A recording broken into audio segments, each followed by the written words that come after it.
آج ہم جماعت ششم کے مضمون تاریخ کا سبق بر صغیر ہند اور تاریخ اس سبق کے بارے میں معلومات حاصل کریں گے۔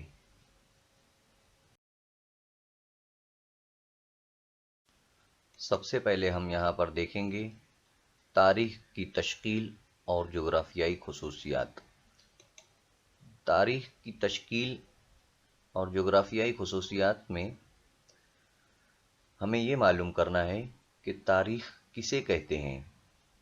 تاریخ سے مراد انسانی تہذیب کے سفر میں وقوع پذیر ہونے والے ہر قسم کے ماضی کے واقعات کی مربوط ترتیب ہے، یعنی یہاں پر تاریخ کی تعریف دی ہوئی ہے کہ تاریخ کسے کہتے ہیں۔ تو انسانی زندگی جو ہے، انسانی جو تہذیب ہے، اس میں شروع سے اب تک کون کون سے واقعات، حقیقی واقعات گزرے ہیں، کون کون سی باتیں ہوئی ہیں، اور ان کا آپس میں تعلق، تسلسل، اس کی جو ترتیب ہوتی ہے اسے ہی ہم جو ہے تو تاریخ کہتے ہیں۔ آسان الفاظ میں اگر ہم تاریخ کی تعریف دیکھیں گے تو یہی ہوتی ہے کہ پرانے وقتوں میں جو واقعات گزرے ہیں ان کے بارے میں معلومات حاصل کرنا، یعنی کہ تاریخ۔ جیسا کہ آپ لوگ یہاں پر بھارت کا نقشہ دیکھ رہے ہیں، اور آج ہم اس سبق میں بھارت کے جو بر صغیر ہند ہے اور اس کی تاریخ کیا ہے، اس کے متعلق آج ہم معلومات حاصل کریں گے۔ اور بر صغیر ہند میں کون کون سے ملک آتے ہیں، بر صغیر ہند کسے کہا جاتا ہے، یہ تمام چیزیں جو ہے تو آج ہم اس سبق میں دیکھیں گے۔ ٹھیک ہے۔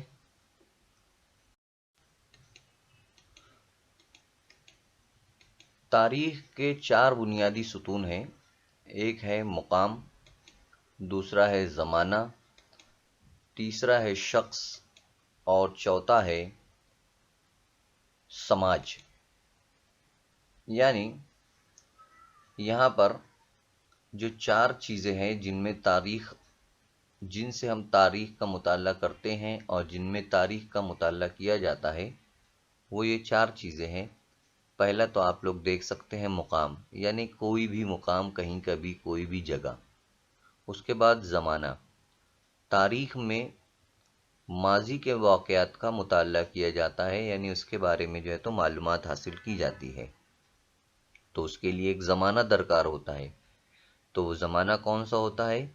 وہ ماضی کا زمانہ۔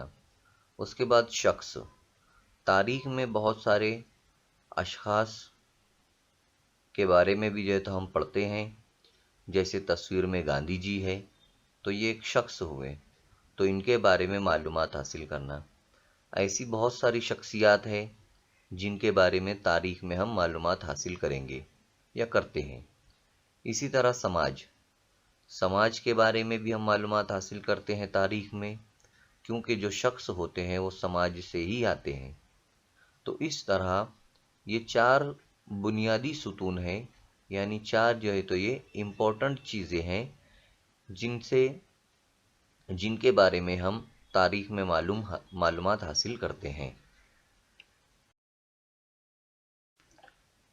اب غذا، لباس، مکانوں کی تعمیر اور پیشے وغیرہ زیادہ تر اس ماحول کے جغرافیائی جو حالات ہوتے ہیں، جو جغرافیائی خصوصیات ہوتی ہے، ان کے اوپر وہاں کی غذا، وہاں کا لباس، مکان اور پیشے اختیار کیے جاتے ہیں، اور الگ الگ علاقوں میں فرق بھی جو ہے تو ہمیں نظر آتا ہے۔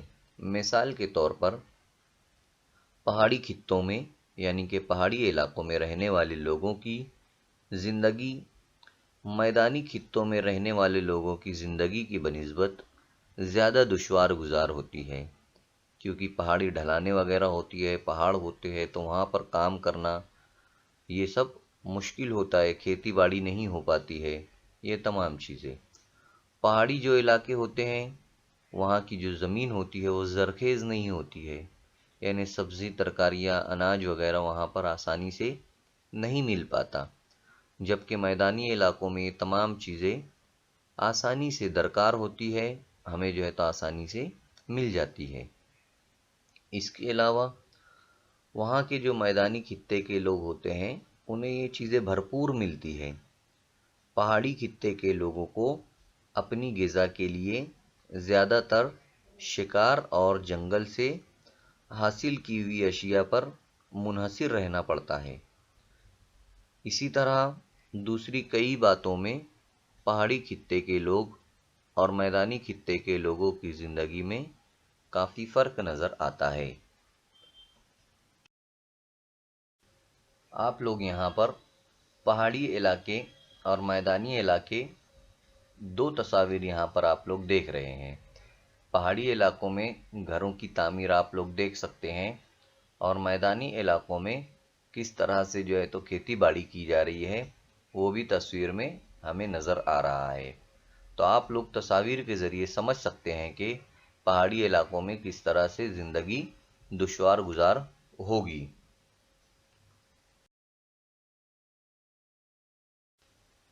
کھیتوں سے حاصل ہونے والی فصلیں جیسا کہ آپ لوگ تصویر میں دیکھ رہے ہیں، نباتات اور حیوانات وغیرہ ہماری زندگی گزر بسر کرنے کے ذرائع ہوتے ہیں۔ انہی کی مدد سے خطوں کی طرز زندگی اور تہذیب ترقی پذیر ہوتی ہے۔ کھیتوں میں جو پیداوار ہوتی ہے، جو نباتات ہوتے ہیں ان سے، اور جو حیوانات ہوتے ہیں جیسے گائے، بیل، بکری، بھینس، جتنے بھی جانور جو ہے تو ہوتے ہیں، ان کی مدد سے ہماری زندگی میں ہم ان سے بھی مدد لیتے ہیں، اور ہماری زندگی جو ہے تو ترقی پذیر ہوتی ہے۔ گائے سے ہم دودھ حاصل کرتے ہیں، بکری سے بھی جو ہے تو دودھ حاصل کرتے ہیں، اور نباتات اور حیوانات مل کر جو ہے تو ہماری زندگی میں مدد کرتے ہیں۔ اس طرح سے جو ہے تو یہاں پر بتایا گیا ہے۔ جہاں پر تمام چیزیں آسانی سے مل جاتی ہے وہاں انسانی معاشرہ طویل مدت کے لیے بود و باش اختیار کر لیتا ہے۔ یعنی اگر نباتات آسانی سے ملتے ہیں، کھیتی باڑی ہوتی ہے، حیوانات وہاں پر ہوتے ہیں، جیسے آپ لوگ تصاویر میں دیکھ سکتے ہیں، بکریاں جو ہے تو آپ کو نظر آ رہی ہے، ایک تصویر میں جو ہے تو کھیت نظر آ رہے ہیں، تو ایسا ہونے پر کئی دنوں تک لوگ وہاں پر رہتے ہیں، اور لوگوں کی جو ہے تو بستیاں جو ہے تو بس جاتی ہے۔ کچھ عرصہ گزرنے کے بعد یہ آبادیاں دیہی بستیوں اور شہروں میں تبدیل ہو جاتی ہے۔ پھر کیا ہوتا ہے، یہاں جو بود و باش اختیار کرنا، یعنی اناج وغیرہ مل جانا آسانی سے، زندگی کی ہر سہولت مل جانے کی وجہ سے یہاں پر لوگ رہنے لگتے ہیں، اور پھر یہ چھوٹے جو گاؤں ہوتے ہیں وہ شہروں میں تبدیل ہو جاتے ہیں۔ جیسا کہ آپ لوگ دیکھ رہے ہیں ایک تصویر میں، نیچے والی تصویر میں جو سیدھے ہاتھ کی طرف ہے وہ گاؤں ہے، اور پھر دھیرے دھیرے جو ہے تو وہ ایک شہر بن گیا ہے۔ تو اس طرح سے لوگ وہاں پر رہتے ہیں۔ ماحول کی تباہی، قحط، حملے یا دیگر وجوہ کی بنا پر جب گزر بسر کے ذرائع کی قلت کا احساس ہونے لگے تب لوگوں کے لیے گاؤں چھوڑ کر جانا ضروری ہو جاتا ہے۔ دیہی بستیاں اور شہر اجڑ جاتے ہیں، یعنی جب مشکلات آتی ہے، قحط آ جاتا ہے یا سیلاب آ جاتا ہے یا اور کوئی دوسری مصیبتیں یہاں پر آ جاتی ہے تو پھر گاؤں چھوڑنا پڑتا ہے، اور شہر بھی جو ہے تو اجڑ جاتے ہیں۔ تو ایسے واقعات بہت سارے ہوتے ہیں، اور ان کا تاریخ اور جغرافیہ کا جو ہے تو اٹوٹ رشتہ ہے۔ اب ہم یہاں پر دیکھیں گے بھارت کی جغرافیائی خصوصیات، یعنی بھارت کی جو طبعی ساخت ہے اس سے متعلق ہم معلومات حاصل کریں گے۔ تو سب سے پہلے ہم دیکھیں گے کہ اوپر شمال ہوتا ہے، نیچے جنوب ہے، اور بائیں طرف یعنی الٹے طرف مغرب ہے، اور سیدھی جانب جو ہے تو مشرق ہے۔ شمال میں یعنی اوپر کی جانب کوہ ہمالیہ، یہ ایک پہاڑی سلسلہ جو ہے تو بھارت میں ہے، یہ بہت ہی جو ہے تو امپورٹنٹ ہے۔ اور اس کے متعلق ہم مزید آگے معلومات حاصل کریں گے۔ اسی طرح مشرق میں بحیرہ بنگال ہے، آپ لوگ تصویر میں نظر آ رہا ہوگا سیدھے ہاتھ کی طرف بحیرہ بنگال ہے۔ اسی طرح مغرب میں بحر عرب ہے اور جنوب میں بحر ہند ہے، یعنی تین طرف جو ہے تو بھارت سمندر سے گھرا ہوا ہے۔ اسی کے ساتھ ساتھ جزائر انڈومان اور نکوبار، مشرق میں جو ہے تو جنوب کے حصے میں انڈومان نکوبار آپ کو لکھا ہوا دکھ رہا ہے، وہاں پر جو ہے تو یہ جزائر ہیں، یہ بھی بھارت کا ہی حصہ ہے۔ اسی طرح مغرب میں نیچے کی طرف لکشدیپ جو ہے تو لکھا ہوا ہے، یہاں پر بھی جو ہے تو بھارت کی جزائر ہیں اور یہ بھی بھارت کا ہی حصہ ہے۔ اس طرح سے بھارت کی طبعی ساخت یہاں پر آپ لوگوں کو نظر آ رہی ہے۔ اور 1947 سے پہلے بنگلہ دیش اور پاکستان بھی ہندوستان میں ہی شامل تھے۔ آزادی کے فوراً بعد پاکستان جو ہے تو ہندوستان سے الگ ہو گیا، اور 1971 میں 26 مارچ 1971 میں بنگلہ دیش بھی جو ہے تو ایک الگ ملک بن گیا۔ پہلے بنگلہ دیش اور پاکستان ایک تھے، اس کے بعد جو ہے تو یہ الگ ہو گیا۔ تو اس طرح سے ہمارے بھارت کی جو ہے تو یہ جغرافیائی خصوصیات ہے۔ اب ہم ایک ایک کر کے جو ہے تو اس کی جغرافیائی خاصیت کے بارے میں معلومات حاصل کریں گے۔ آپ لوگ یہاں پر نقشے میں دیکھ سکتے ہیں کہ آزادی سے پہلے بھارت جو ہے یہ اس طرح سے جو ہے تو دکھائی دیتا تھا، یعنی پاکستان اور بنگلہ دیش بھی جو ہے تو ہمارے بھارت میں تھے۔ گرین کلر کے جو آپ لوگوں کو نظر آ رہے ہیں، الٹے سائڈ پر اوپر کی طرف جو نقشے میں نظر آ رہا ہے وہ پاکستان ہے، اور رائٹ سائڈ پر یعنی سیدھے طرف نیچے کی طرف تھوڑا وہاں پر جو گرین کلر کا نظر آ رہا ہے وہ بنگلہ دیش تھا، یعنی ایک طرف تھا ایسٹ پاکستان اور دوسری طرف تھا ویسٹ پاکستان، تو دونوں ایک ساتھ تھے، بعد میں جو ہے تو یہ الگ ہو گئے۔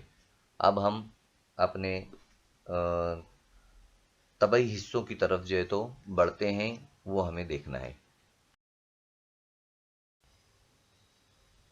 تو بھارت کے طبعی حصے، بھارت کے طبعی حصوں میں 6 چیزیں دی گئی ہیں۔ پہلا ہے ہمالیہ، دوسرا ہے سندھ، گنگا اور برہم پتر دریاؤں کا میدانی علاقہ، تیسرا ہے تھر کا ریگستان، چوتھا ہے دکن کی سطح مرتفع، پانچواں ہے ساحلی علاقے، چھٹا ہے سمندر میں پائے جانے والے جزائر۔ اب اس کو ہم نقشے کی مدد سے سمجھتے ہیں۔ پہلا ہے ہمالیہ، تو آپ لوگ اوپر کی طرف یعنی شمال کی طرف دیکھ سکتے ہیں۔ شمال کی طرف دیکھ سکتے ہیں، جو لکیریں آپ کو نظر آ رہی ہے اوپر، تو وہ پہاڑی سلسلہ ہے، پہاڑ ہے وہ، تو وہاں پر ہمالیہ پہاڑ موجود ہے، لکھا ہوا بھی نظر آ رہا ہے آپ لوگوں کو، ہمالیہ پہاڑ نیپال کے بازو میں دکھ رہا ہے وہاں پر، تو اس کا بہت سارا حصہ ہمارے ہندوستان میں بھی ہے۔ تو یہ ہوا ہمارا ہمالیہ پہاڑ اوپر کی طرف ہے۔ دوسرا سندھ گنگا برہم پتر دریاؤں کا میدانی علاقہ، تو یہ آپ لوگ اوپر دیکھ سکتے ہیں، بیاس، ستلج، گنگا، یہ سب ندیاں آپ لوگوں کو نظر آ رہی ہیں۔ گنگا ندی دیکھو 2 جگہ دکھ رہی ہے، ایک اوپر کی سائڈ میں بلو کلر سے جو ہے تو ندیوں کو بتایا گیا ہے۔ سندھو ندی بھی ایک دم اوپر کی سائڈ جہاں لکیریں بنی ہوئی ہے کشمیر میں، اس سائڈ جو ہے تو وہاں پر سندھو دریا لکھا ہوا دکھ رہا ہے آپ لوگوں کو۔ تو یہ دریا جو ہے تو یہاں پر موجود ہے اور یہ ان کا میدانی علاقہ بھی ہے، یہ دیکھیں گے ہم لوگ۔ اسی کے ساتھ ساتھ تھر کا ریگستان یلو کلر سے پورا صاف دکھائی دے رہا ہے آپ لوگوں کو، تو وہ تھر کا ریگستان ہے پیلے کلر کا۔ اور دکن کی سطح مرتفع براؤن کلر کا، چاکلیٹ کلر کا جو ہے تو پورا لکھا ہوا ہے بیچ میں دکن کی سطح مرتفع، جتنا بھی حصہ دکھ رہا ہے آپ لوگوں کو دکن کی سطح مرتفع کا ہے، جو چاکلیٹ کلر سے براؤن کلر سے ہے۔ اسی طرح ساحلی علاقہ آپ لوگ دیکھ سکتے ہیں، نیچے کی طرف ایک طرف لکھا ہوا ہے مغربی ساحلی پٹی، دوسری طرف لکھا ہوا ہے مشرقی ساحلی پٹی، جو سفید کلر کا ہے، یعنی براؤن کلر کے بازو میں جو حصہ چھوٹا ہوا ہے پانی کی طرف